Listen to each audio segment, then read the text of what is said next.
한 주 동안 도내에서 일어난 일들을 짚어보는 뉴스 애프터 서비스 시간입니다. 스튜디오에 김선아 기자 나와 있습니다. 네, 김 기자, 이번 주에는 어떤 소식들 준비하셨나요? 네, 첫 번째 이슈는 바로 보이콧 재팬입니다. 일본 정부가 한국을 백색 국가, 화이트리스트에서 제외하는 경제 보복을 단행하면서 일본 제품 불매 운동인 이 보이콧 재팬이 도내에서도 빠르게 확산되고 있는데요. 시민들의 자발적인 동참이 잇따르는 상황에서 이제는 문화와 체육 분야로까지 이게 확산되고 있는 모양새입니다. 관련 리포트 먼저 보고 오시겠습니다. 전범기업 배상촉구라는 글귀가 적힌 현수막과 피켓을 든 시민들이 일본의 경제 보복에 대해 비난의 목소리를 쏟아냅니다. 광복회 강원도 지부가 개최한 일본 경제 보복 규탄대회입니다. 독립운동가 후손 등 광복회 회원들은 시민들에게 태극기를 나눠주며 경제 보복에 나선 야베 정권을 규탄했습니다. 7일 오전 원주 평화의 소녀상 앞에서도 일본 아베 정권 규탄 시민대회가 펼쳐졌습니다. 원주 평화의 소녀상 시민 모임은 지역 내 시민사회단체와 함께 과거 잘못된 역사를 인정하지 않고 있는 일본 아베 정권을 비판했습니다. 시민들의 자발적인 참여로 시작된 보이콧 재팬이 도내에서도 급속도로 확산되고 있습니다. 일본의 2차 경제보복으로 한일 관계가 악화되면서 이제는 문화계와 체육계로도 확산되고 있습니다. 이미 원주 다이내믹 댄싱 카니발과 강릉 명주 인형극제 등은 올해 축제에서 일본 공연팀 초청을 취소했습니다. 또 강릉에서 열릴 한중일 컬링 대회에서도 일본 팀은 제외됐습니다. 특히 다음 주 제74주년 광복절을 전후로 원주와 삼척, 속초 등지에서도 일본 아베 정권 규탄 대회가 잇따라 개최될 예정입니다. 일본의 경제보복 조치로 인한 반일 감정이 고조되고 있는 가운데 자치단체들도 일본산 제품 불매 운동에 동참하고 있습니다. 일부 음식점들은 순수 한국 기업임을 알리는 안내문을 붙이고 국내산 식재료를 홍보하는 등 애국 마케팅으로 위기 극복에 나섰습니다. 네, 관련 영상 보고 오셨는데요. 보이콧 재팬이 불매 운동뿐만 아니라 더 나아가서 지역 축제나 스포츠 문화까지도 좀 확산되고 있는 모양새네요. 네, 그렇습니다. 앞서 보셨듯이 원주 다이내믹 댄싱 카니발이나 강릉 명주 인형극제 일본팀 초청을 전면 취소하거나 이 한중일 여자 컬링 친선 대회에 일본을 제외하는 등 문화 스포츠 교류의 중단이 이어지고 있습니다. 이외에도 강원도 교육청은 이번 달 열리는 오사카 국제과학축전 참가 같은 이 방일 일정 2개를 모두 취소하고 또 하반기에 일본에서 하려고 했던 연수 장소를 호주와 싱가포르로 변경했다고 합니다. 또 뿐만 아니라 일본 생산 물품 구입과 입찰도 시기를 재조정하고 있는데요. 이 도교육청이 이번에 학교에 있는 이 낡은 비디오 프로젝터를 예산 19억 원을 들여서 교체하려 했는데 대부분이 일본산 제품이라서 최근 입찰을 미뤘다고 합니다. 또 지역 학교에서도 일본과의 교류를 취소하고 있습니다. 양양고등학교나 삼척가곡고등학교 등 일본으로 수학여행이나 체험학습을 가기로 했던 초중고등학교가 일정을 전면 취소하거나 연기를 하거나 아니면 장소를 바꿨습니다. 네, 한일 관계가 계속해서 좀 악화되고 있어서 예정됐던 한일 교류 행사가 계속해서 좀 취소되고 있는 모양새인데 최근에는 강원도가 도토리현과 이제 교류 행사를 좀 고민 중에 있다면서요? 네, 그렇습니다. 원래 올해 9월 초에 이 강원도와 도토리현의 이 자매결연 25주년 기념식이 예정돼 있었는데요. 이 강원도는 현재 분위기를 감안해서 이 행사를 축소해서 진행하는 방향을 검토하고 있습니다. 또 여기에 강원도 도토리현 그 대학생 첫 교류 사업도 진행할 계획인데요. 이를 두고 이 지자체 차원의 교류는 지속해야 하니 기념식을 진행해야 한다라는 찬성 의견과 또 반일 감정이 확산되고 있는 상황에서 이 행사를 연기하는 게 좋겠다라는 반대 의견이 나오고 있습니다. 이 강원도는 25주년이라는 의미도 있고 또 한일 간 갈등을 빚는 상황 속에서도 지자체 간의 교류는 계속 이어가야 한다라는 입장으로 전해졌는데요.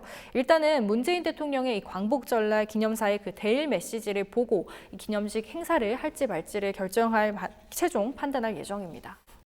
네, 지금 도내 곳곳에서도 일본 규탄 대회가 열리고 있잖아요. 그런데 원주에서는 지자체가 나서서 보이콧 재팬을 좀 이어나가고 있는데 이에 대한 우려도 좀 있을 것 같아요. 어떻습니까? 네, 최근 서울 중구청이 광복절을 앞두고 태극기와 함께 보이콧 재팬 배너기를 가로변에 설치를 했다가 시민들의 반대 여론이 급속도로 퍼지면서 깃발을 다시 모두 내렸는데요.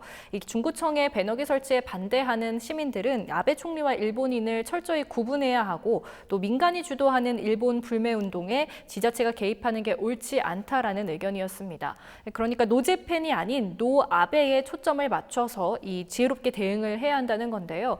원주시 같은 경우는 이 원창묵 원주시장이 일본산 불매 운동을 공식 선언한 상황입니다.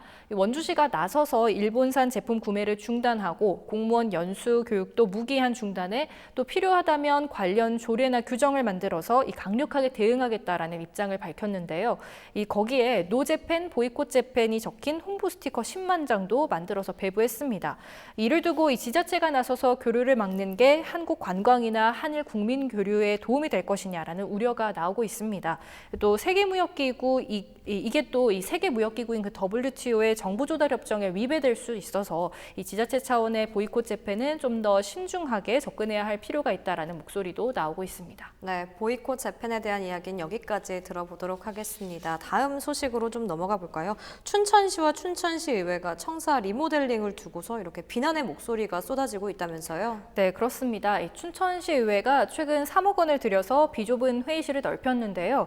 준공된 지 1년 만에 하는 리모델링이라서 좀 논란이 일고 있습니다. 또 거기에 올해 초에는 또 춘천시도 청사 증축 계획을 하려다가 무산되기도 했는데요. 관련 영상 보고 오시겠습니다.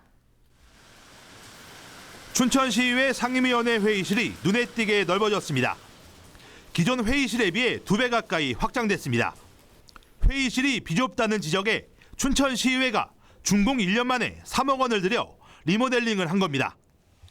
청사 건설공사가 한창이던 지난 2017년 말 시의회 상임위원회가 2개에서 3개로 늘어나면서 문제가 불거졌습니다. 공사 과정에서 급한 대로 회의실 2개를 3개로 쪼갰지만 1년 만에 다시 공사를 통해 회의실을 추가한 겁니다. 이 같은 문제는 춘천시의회뿐이 아닙니다. 지하 1층, 지상 4층 규모로 증축하는 데 드는 비용은 약 100억 원. 결국 증축 계획이 터무니없다는 시의원들의 반대로 의회 문턱을 넘지 못했지만 춘천시는 여전히 증축 계획을 폐기하지 않았습니다. 1년도 안 된 청사에 막대한 예산을 들여 리모델링과 증축을 하는 이유는 뭘까? 민선 7기 들어 대대적인 조직 개편을 통해 부서가 신설된 것도 있지만 설계 당시 이 같은 상황을 전혀 고려하지 않은 것이 가장 큰 문제로 지적됩니다. 수차례 설계 변경이 이뤄지는 동안 실질적인 공간 활용 방안은 논의되지 않았다는 겁니다. 넓고 비좁은 춘천시 청사와 시의회 청사 신축에는 약 1,000억 원의 혈세가 투입됐습니다. 네, 관련 영상 보고 오셨는데요. 만든 지 1년도 채 안 돼서 리모델링과 이제 증축을 하는 걸 보니 좀 체계적으로 애초에 설계할 때부터 체계적으로 이루어지지 않았나라는 생각이 좀 들긴 합니다. 이번 사안을 취재한 취재기자 연결해서 좀 더 자세한 상황을 들어보도록 하겠습니다. 네, 장진철 기자, 춘천시 의회가 리모델링을 해서 좀 논란이 되고 있는데 관련 소식 자세히 좀 전해주실까요? 네, 춘천시의회가 최근 리모델링 공사를 벌였는데요. 리모델링 이유는 좁은 회의실 확장입니다. 현재 상임위원회 회의실이 3곳이 있는데 너무 좁아서 이에 대한 지적이 잇따랐는데요. 실제로 시민들로 구성된 시정 모니터링단들도 회의실이 좁아 모니터링을 회의실이 아닌 휴게실에서 TV로 해왔습니다. 또 회의실이 좁다 보니 일부 직원들은 회의 내내 서 있어야 했습니다. 이렇게 회의실이 좁아진 건 의회 상임위원회가 2개에서 3개로 늘면서 발생했습니다. 청사공사가 막바지에 접어든 지난 2017년 말 상임위원회를 1개 더 늘리기로 했는데 당시 청사 공정률은 70%를 넘어서고 있었습니다. 이미 뼈대공사는 마무리되고 내장공사가 진행 중이었죠. 설계를 변경할 수 없어서 어쩔 수 없이 2개의 회의실을 3개로 쪼개 사용하고 있었습니다.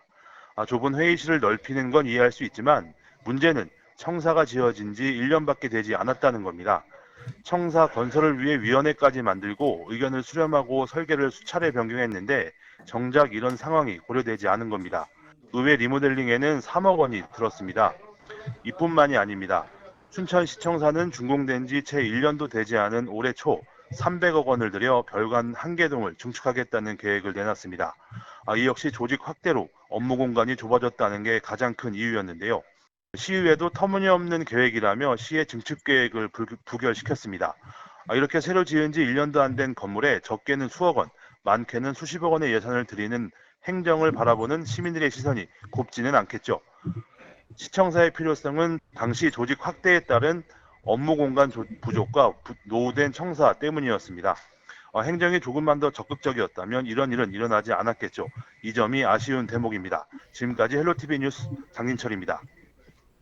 네, 설계 당시부터 좀 꼼꼼하게 살폈다면 국민 혈세를 들여서 이렇게 건물을 리모델링하는 일은 없었지 않았나라는 생각을 하게 되네요. 다음 이슈로 넘어가 볼까요? 네, 세 번째 이슈는 휴가철 맞은 이 동해안 해수욕장 최절정 소식입니다. 35도를 넘나드는 이 불볕더위가 연일 이어지면서 도내 해수욕장이 최절정을 맞았는데요. 관련 영상 보고 오시겠습니다. 거대한 백사장이 피서객들로 가득 찼습니다. 해변에 앉아 푸른 바다를 보다가 그 속에 온몸을 던지면 짜증스러운 더위는 한순간 사라집니다. 바다 한가운데를 시원스럽게 달리는 제트스키는 보는 사람의 더위까지 날려버리고 바다와 파도를 온몸으로 즐기는 서퍼들은 무더위란 말을 잊은 지 오래입니다. 한여름에는 시원한 바다만 있어도 충분하지만 요즘 동해안 해수욕장은 다양한 즐길거리가 가득합니다. 하늘에서는 화려한 고개 비행이 펼쳐지고 아기자기한 모래 조각들은 해변에 색다름을 더합니다. 관광객들은 더위를 피하러 온 해변에서 생각하지도 못한 볼거리까지 만나 기분이 더욱 좋습니다. 날이 어두워지자 해변은 더욱 화려하게 변신합니다. 인기 가수들의 공연과 함께 바다 위에서 화려한 퍼포먼스까지 펼쳐지며 분위기는 더욱 뜨거워집니다. 본격 시작된 폭염 속에서 그 매력을 더욱 뽐내고 있는 동해안 해수욕장이 계속되고 있는 구름 인파와 함께 최절정을 맞고 있습니다. 네, 화면으로만 봐도 시원함이 여기까지 좀 느껴지는데 지난달 말부터 이번 달 초까지가 휴가 절정기잖아요. 많은 분들이 강원도 동해안을 좀 찾아주셨을 것 같아요. 어떤가요? 네, 그렇습니다. 지난 주말이었죠. 이 3, 4일에만 도내 92개의 동해안 해수욕장에 400만 명이 가까운 피서객들이 몰렸다고 합니다. 이 해수욕장이 개장하고 4일까지 이 92개 해수욕장에 1,093만여 명이 방문했는데요. 지난해 같은 기간보다 거의 10만여 명이 늘은 수치입니다. 지난달만 해도 해수욕장 피서객 수가 지난해보다 적었는데 이번 달 들어서 이 주말에 점점 늘더니 이 절정기인 3, 4일에 이 피서객들이 몰린 건데요. 전국적으로 이 폭염특보가 내려진 날씨 속에서 사람들이 더위를 피하기 위해서 시원한 바다를 많이 찾았습니다. 네, 피서객들로 좀 북적이면서 지역 숙박업소나 식당 상권들은 모처럼 활기를 띠어서 좀 반가운 소식인데 하지만 많은 사람들이 왔다 갔다 하면서 항상 매번 좀 발생하는 문제점들이 있죠. 네, 맞습니다. 먼저 해수욕장 이 쓰레기 문제인데요. 이 쓰레기 무단 투기는 해마다 반복되고 있죠. 올해도 마찬가지였는데요. 이 주요 해수욕장 뱃사장에는 이 밤새 피서객들이 남기고 간 술병이라던가 음식물, 과자 봉지들이 나뒹굴고 있습니다. 이 지자체마다 환경미화원 등을 투입을 해서 이 쓰레기 수거에 좀 나서고 있지만 양이 너무 많아서 어려움을 겪고 있다고 합니다. 네, 이런 문제를 좀 해결하기 위해서 지자체에서는 다양한 노력들을 좀 하고 있을 텐데 특별하게 속초시에서는 이벤트를 열었다면서요? 네, 그렇습니다. 이 속초시가 도내 최초로 쓰레기와 온라인을 접목시킨 트래시 태그 이벤트를 기획했는데요. 이 쓰레기를 뜻하는 영단어 이 트래시와 정보식별 키워드 태그를 합친 말로 쓰레기를 치운 뒤에 SNS에 태그를 걸어서 인증하는 걸 말합니다. 그래서 쓰레기 봉투에 쓰레기를 담고 이거를 SNS에 인증하면 사은품을 주는데요. 관련 인터뷰 들어보시겠습니다.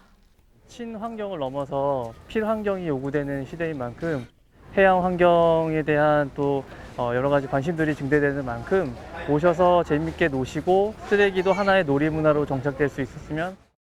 네, 이번 이벤트는 18일까지 선착순 300명을 대상으로 진행이 되는데요. 많은 분들이 참여하셔서 사은품 받아가시는 것도 좋을 것 같습니다. 네, 저도 속초 바다에 가게 된다면 꼭 한번 참여를 해봐야 될 것 같습니다. 동해안 해수욕장에서 이렇게 매년 발생하고 있는 쓰레기 문제나 불법 주차 같은 문제는 하루빨리 좀 근절이 됐으면 좋겠습니다. 마지막 소식 좀 전해주실까요? 네, 이번 AS 마지막 이슈는 폭염 속 우려되는 안전사고입니다.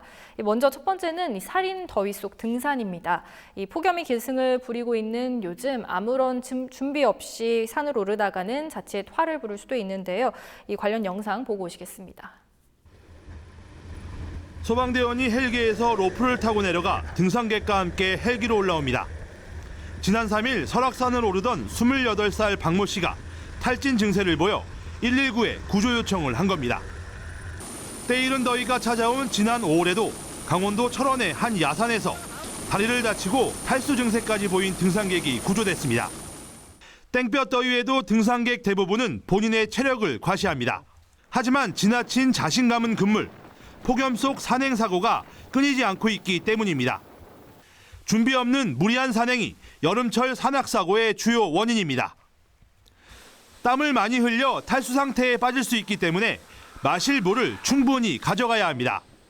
또 뜨거운 햇볕에 장시간 노출될 경우 일사병 위험이 있는 만큼 챙이 넓은 모자를 쓰는 게 좋습니다. 악천후로 인해 길을 잃거나 개방되지 않은 등산로를 이용하다 조난되는 사고도 적지 않습니다. 때문에 산행 전 일기예보를 반드시 확인하고 지정된 등산로만 이용해야 합니다. 더불어 나홀로 산행보다는 단체 산행을 하는 게 안전합니다. 구조당국은 몸에 이상이 있을 경우 등산로 곳곳에 설치된 국가지점 번호 또는 안내판으로부터의 거리를 이용해 119에 신고해 줄 것을 강조했습니다. 네, 관련 영상 보고 오셨는데요.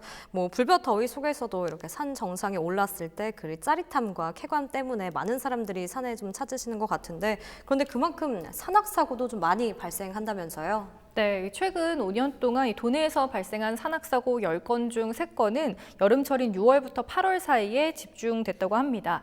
무리한 산행으로 인한 실족이나 탈수가 절반이 넘는다는데요. 이외에도 급변하는 날씨와 개방되지 않은 등산로를 이용하다가 조난되는 사고도 적지 않다고 합니다. 네, 그럼 사고가 나지 않기 위한 좀 안전 요령도 좀 설명을 해주실까요? 네, 우선 한낮 더위에는 되도록이면 쉬는 게 좋습니다. 이 강한 햇볕 아래에서 땀을 많이 흘리고 또 심하게 등산을 하면 현기증이나 열경련이 일어나기 쉽기 때문인데요. 또 산을 오르시면서 이 목이 마르지 않아도 규칙적으로 충분하게 수분을 섭취하는 게 좋습니다. 또 머리가 아프고 어지럽거나 구역질 그리고 경련 같은 증상이 나타난다면 무리해서 계속해서 산에 오르지 마시고 또 서늘한 곳에 가서 휴식을 취하고 병원에 가시는 게 좋겠습니다. 네, 물론 무엇보다 좀 사고가 나지 않는 게 가장 좋겠지만 만약에 혹시나 산속에서 긴급한 상황이 발생하면 어떻게 해야 하나요? 네, 등산을 하다 보면 곳곳에 설치된 국가 지점 번호를 보실 수 있을 겁니다. 이 번호나 아니면 안내판에서의 거리 등을 보고 119에 신고를 하시면 좀 더 빠르게 구조를 받으실 수 있을 겁니다. 네, 그럼 산악사고 말고도 여름철에 좀 많이 발생하는 사고에 대해서 설명을 해주실까요? 네, 또 요즘 제철 맞은 다슬기를 잡으려고 이 많은 피서객들이 강이나 이 냇물에 들어갔다가 숨지는 사고가 잇따르고 있습니다. 이 관련 리포트 먼저 보시겠습니다. 119 구조대원이 강에서 한 남성을 물 밖으로 옮깁니다. 영월군 주천면 평창강에서 58살 김모 씨가 강에 빠진 것은 지난 6월 27일. 경찰과 소방당국은 일행과 함께 다슬기를 잡던 김 씨가 강을 건너다 넘어지면서 빠져 결국 숨진 것으로 보고 있습니다. 사고가 난 곳은 이전에도 똑같은 사망사고가 났던 곳이라 경고문까지 있었지만 또다시 인명사고가 발생한 것입니다. 이에 앞서 지난 6월 14일에는 홍천군 내촌천에서 61살 박모 씨가 다슬기를 잡으려다 숨진 채 발견됐습니다. 대부분 만만하게 생각하고 물에 들어가기 쉽지만 강바닥에는 이끼가 있어 미끄러지거나 발을 헛디뎌 넘어지면 머리를 다칠 수도 있습니다. 물속 지형을 잘 모르는 외지인의 경우 이처럼 순식간에 깊은 지점으로 휩쓸릴 수 있습니다. 강원도 소방본부에 따르면 최근 3년간 다슬기 채취 중 발생한 안전사고는 28건, 이 가운데 25명이 목숨을 잃었습니다. 전문가들은 반드시 구명조끼를 착용하고 야간에는 가급적 다슬기 채취를 삼가줄 것을 당부하고 있습니다. 네, 영상을 보니까 최근 3년 동안 다슬기를 잡으려다 일어난 사고가 28건 중 그중 25명이 목숨을 잃었다고 하더라고요. 사고가 나지 않기 위해서는 어떻게 좀 해야 할까요? 네, 좀 대부분 만만하게 생각하고 물에 들어가기가 쉬운데요. 이 수심이 깊지 않다고 방심했다가 자칫 큰 사고로 이어질 수 있습니다. 이 강바닥에는 또 이끼가 있어서 미끄러지기 쉽고 또 발을 헛디뎌서 넘어지면 또 머리를 다칠 수도 있는데요. 이 구명조끼나 미끄럼 방지 신발 같은 그런 장비들은 꼭 착용하시고 야간에는 가급적 다슬기 채취를 하지 않는 게 좋을 것 같습니다. 네, 더위가 기승을 부리고 있는 요즘입니다. 시청자 여러분들도 사고 없이 건강한 여름 보내시기 바랍니다. 김선아 기자 여기까지 듣도록 하겠습니다. 수고하셨습니다.